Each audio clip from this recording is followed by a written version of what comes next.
Hello everyone. आप सभी लोगों का स्वागत है हमारे open law in academy channel पे। मेरे प्यारे दोस्तों, आज हम अपने किसमें कॉमन एरर सेशन में यानी प्रीवियस एग्जाम में यानी as question asked in previous examination set 2 करने वाले। सेट पहले में हमने काफ़ी प्रॉब्लम को सॉर्ट आउट किया और इंग्लिश के मैंने आप लोगों को कई फार्मूले बताए कि हम एरर को कैसे आइडेंटिफाई कर पाएंगे। इस लेक्चर में हम एसएससी कलर ग्रेड एग्जाम 1986 में पूछे गए क्वेश्चनों को हम सॉर्ट आउट करेंगे कि भाई हम उनमें कैसे एरर को आइडेंटिफाई करेंगे, क्या फार्मूले होंगे, किस तरह से हमें देखेंगे जो यूजफुल हैं आपके हर एक एग्जाम के लिए और इंग्लिश लैंग्वेज के लिए। और इसके लिए मैं एक कोड डालता हूं, यहां पर मैंने जानबूझ के डाल दी है कि one has to respect other in order to get a respect. मेरे प्यारे दोस्तों, ओपन लाइन पे आपको हर टाइप की यानी एवरी टाइप ग्रामेटिकली एरर और प्रीवियस एग्जाम में पूछे गए सभी सवालों के आंसर को हम यहाँ सॉर्ट आउट करेंगे मेरे प्यारे दोस्तों। तो करते हैं अपने पहले क्वेश्चन की तरफ। हमारा पहला क्वेश्चन क्या है, चलो नेक्स्ट। ये आ गया हमारा पहला क्वेश्चन कि भाई क्या पूछ रहा है पहले क्वेश्चन में। Find the error if any. Question number first,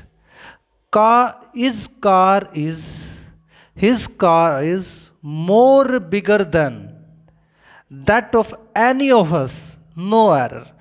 तो मेरे प्यारे दोस्तों, मैंने आप लोगों को क्या ट्रिक्स दी है, सिंपल ट्रिक्स दी है। जब भी आप लोगों को एरर निकालना है तो आप लोगों को एक चीज़ देखनी है कि भाई रोंग क्या है इसमें, क्या रोंग क्या चीज़ है।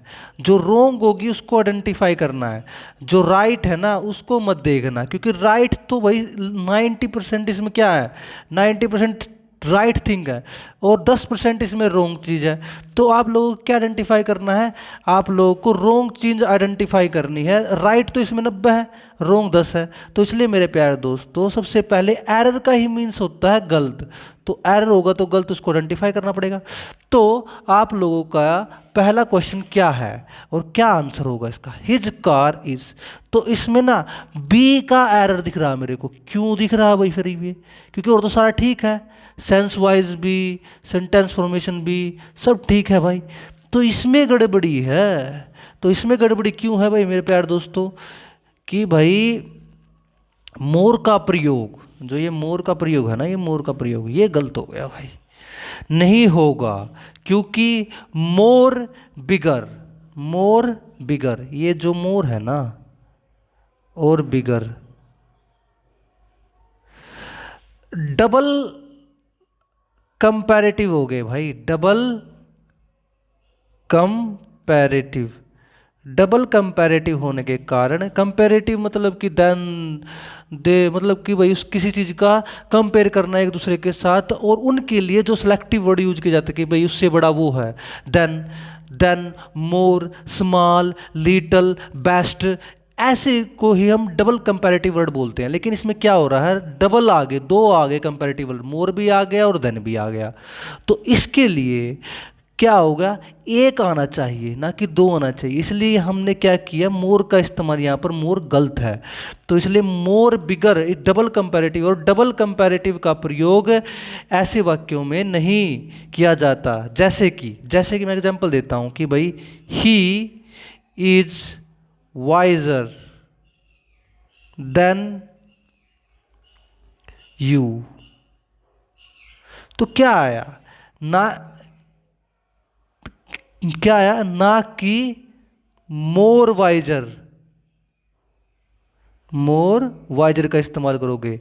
He is the visor then you, ना कि मोर वाइजर।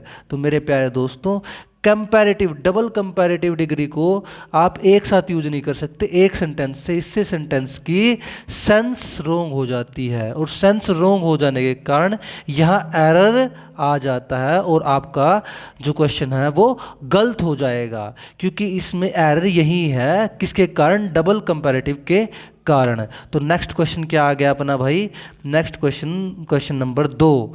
क्वेश्चन नंबर 2 क्या आ गया भाई, one of my uncle is a doctor in America. मैंने क्या कहा आप लोगों को कि भाई एरर आइडेंटिफाई करना आप लोगों को। भाई मैंने तो इसमें कोई सा भी एक भी सेंटेंस रोंग नहीं दिखता, क्योंकि one of my uncle is a doctor in America, तो इसलिए नो एरर। क्योंकि सेंस, अंडरस्टैंडिंग और एक्शन के साथ हमने ये सेंटेंस को फील किया है। क्या किया है? फील किया है। तो हमने इसमें क्या मिला? कोई सी भी ऐसी चीज़ हमें इस सेंटेंस में नहीं मिली जो रोंग सेंस क्रिएट करती हो। ये एब्सोल्युटली राइट है। ठीक है मेरे प्यारे दोस्तों, तो चलते हैं क्वेश्चन नंबर थर्ड के। थर्ड में क्या बात कर रहा है भाई? ये थर्ड में क्या बात कर रहा है कि भाई he don't know the difference between a ship a submarine, no error. तो तीसरे में क्या है? तीसरे में आ गया भाई he don't no. Don't know के बदले ये डोंट, ये डू नोट ही आ गया। ये डोंट बोल सकते इसको, डोंट, ये डोंट, ये। अरे दोस्तों, जब आप कभी सिंगुलर, यानी मेरी जब आप कॉन्सेप्चुअल वीडियो देखते हो ना, कॉन्सेप्चुअल वीडियो, उसमें मैंने सिंपल बता रखा है कि आपका कि ही, सी, इट और राम के साथ, राम के साथ डज का इस्तेमाल किया जाएगा। किसका? डज का। और जब आपके क्या हो जाएंगे? जब आपके हो जाएंगे जैसे कि यू, वी, दे, इन सभी के साथ आपका किसका इस्तेमाल होगा? डू का इस्तेमाल होगा मेरे प्यारे दोस्तों। तो यहां क्या है? ही, यानी इसके बदले किसका इस्तेमाल होना था? डजंट, डोंट नहीं, डजंट का इस्तेमाल होना था, जब जाके ये करेक्ट होता। तो एरर हमारा कहाँ आया? ए क्वेश्चन में एरर आया, यानी डोंट के बदले डजंट का प्रयोग होना था, क्योंकि वाक्य का सब्जेक्ट, सब्जेक्ट क्या है? ही है, जो थर्ड पर्सन सिंगुलर नंबर में है। किस में है? थर्ड पर्सन सिंगुलर नंबर में है। आई बात समझ में मेरे प्यारे दोस्तों? ऐसे आइडेंटिफाई करने हैं सवाल जो कि आपकी CGL हो गए या हरियाणा पुलिस हुई। हरियाणा पुलिस में तो बहुत कम आते हैं, लेकिन दिल्ली पुलिस हुई या CPU हुआ जिसमें SI के लिए सिलेक्शन होते हैं, उनमें के लिए ज़्यादा एरर पूछे जाते हैं। और CGL का सेकंड हुआ मेन, उनमें भी काफ़ी पूछे जाते हैं मेरे प्यारे दोस्तों। इस बात का ध्यान रखते हो, आप यहाँ से आइडेंटिफाई कर सकते हो अपने सारे के सारे एरर को। ठीक है, तो नेक्स्ट क्वेश्चन क्या है भाई? नेक्स्ट क्वेश्चन आ गया अपना क्वेश्चन नंबर 4। क्वेश्चन नंबर 4 में क्या बात कर रहा है? Yesterday I met an old friend when I am going to the market। तो भाई ध्यान से देखो, पास्ट में है ये सेंटेंस, है ना? पास्ट में ना, या प्रेजेंट में है ना, ये फ्यूचर में है। ये किस में है? ये है भाई आपका ना फ्यूचर में है ना प्रेजेंट में, ये है किस में? पास्ट में। यस्टरडे आ गया। आई मैट एन ओल्ड फ्रेंड, ओहो, व्हेन आई एम गोइंग, यहाँ एरर आ गया भाई। ये भी ठीक है, ये भी ठीक है, लेकिन यहाँ एरर है। तो दोस्तों क्यों एरर है ये? क्योंकि भाई एम के बदले वाज का प्रयोग होना था, क्योंकि इज, एम और आर का प्रयोग आप किस में करते हो? प्रेजेंट टेंस में करते हो। वाज वर्क का इस्तेमाल आप किस में करते हो? पास्ट में। विल और शैल का प्रयोग आप करते हो किस में? फ्यूचर में। तो मेरे प्यारे दोस्तों क्या आएगा यहाँ पर? आप लोगों का पास्ट आएगा, यानी क्या आएगा यहाँ पर? वाज का इस्तेमाल होगा भाई, इसलिए यहाँ पर एम की जगह पर वाज का इस्तेमाल होगा। ये आप लोग रट लो इस बात को, क्योंकि इसमें क्या है कि जो पास्ट में कोई घटना जारी थी तथा इसके बीच की दूसरी घटना हो, तो जारी घटना को पास्ट कॉन्टिन्यूअस में रखते हैं। किस में? पास्ट कॉन्टिन्यूअस में रखते हैं, यानी पास्ट इम्परफेक्ट में रखते हैं। पास्ट इम्परफेक्ट में क्या करते हैं? सिंपली वाज वर्ब के साथ जो वर्ब आती है ना, उसके साथ ING लगाया, जैसे गोइंग, सिंपल लगा देते हैं वाज वर्ब के साथ। इसको बोलते हैं प्रोग्रेसिव में चल रहा है, पास्ट में, ठीक है ना।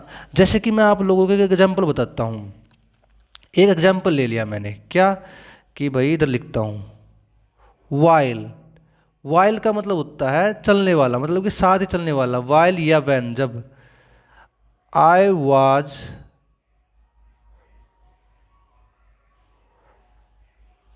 टॉकिंग टू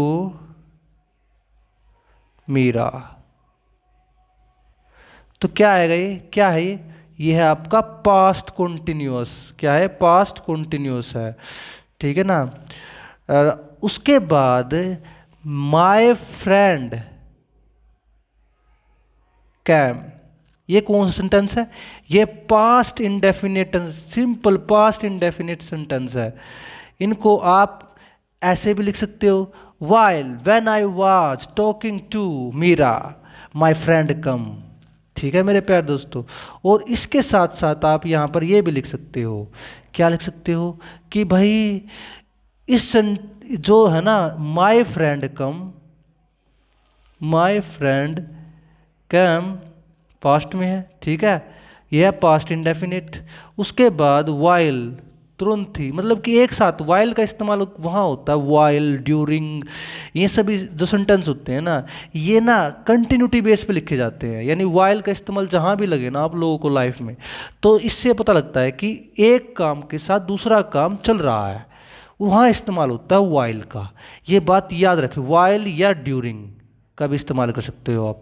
ये अपनी तरफ से कहीं लिखी नहीं है ये बात, जो मैं बताता हूँ आप लोगों को, ये बात जो इंग्लिश की डीप स्टडी करते हैं उनको ही पता रहती है भाई, ठीक है ना। तो क्या आएगा, माय फ्रेंड कम वाइल या when I was talking to Meera. इसको आप ऐसे भी लिख सकते हो मेरे प्यारे दोस्तों, ठीक है ना। आ जाओ अब अपने नेक्स्ट में। तो एरर क्या था यहाँ पर, ये था एरर। तो आपका क्वेश्चन नंबर 5 एंड ये आपका लास्ट क्वेश्चन है भाई, क्योंकि जो हमारे कलरक के एग्जाम में पूछे गए थे, एसएससी कलरक एग्जाम में 1986 में 5 क्वेश्चन थे, वो 5 क्वेश्चन को मैंने यहाँ पर एक्सप्लेन कर दिया है आप लोगों के सामने। तब आ जाओ, no sooner we entered then he got up and left the room. मेरे प्यारे दोस्तों सिंपल सी बात है, जिसने भी थोड़ी बहुत इंग्लिश कर रखी होगी इसमें एरर ए आ गया। क्यों आ गया ये एरर भाई, जरा सिंपल क्वेश्चन है, आप लोगों को 2 फार्मूले याद करने पड़ेंगे। नो सुनर ये आ जाए कभी, उसके बाद हैड का इस्तेमाल होगा। यदि हैड का ना इस्तेमाल हो, नो सुनर प्लस डिड का इस्तेमाल होगा, ठीक है ना, डिड। उसके बाद क्या होगा, सब्जेक्ट।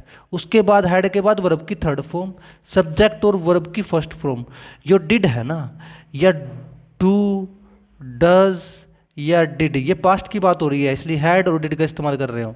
कभी भी ये चीज़ आ जाए ना आपकी वाक्य में, सेंटेंस में, तो तुम लोगों को आंख मिच के किसी भी एरर में डू, डज, डिड, तो वर्ब की फर्स्ट फॉर्म आएगी, इसके बाद सिंपल सेंटेंस हो जाता है डू डज के बाद। ये बात आप लोगों को हर एक एरर में याद रखनी है।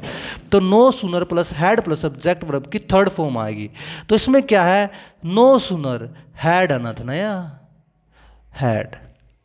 उसके बाद आ जाएगा जो आएगा आप लोगों का कोई भी सेंटेंस हो, we entered, this type of sentence की ट्रांसफॉर्मेशन होनी थी, इसलिए ये अपना ये एरर डिफाइन हो गया मेरे प्यारे दोस्तों। गलत हो गया ना ये। मैं जैसे आप लोगों को एक एग्जांपल और दे देता हूँ।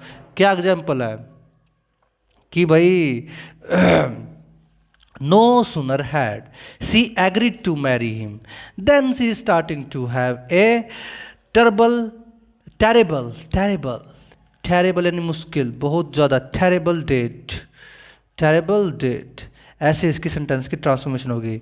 या no sooner did Steve Steve starting going out with the Tracy then she fell in love with a Jasper, ठीक है।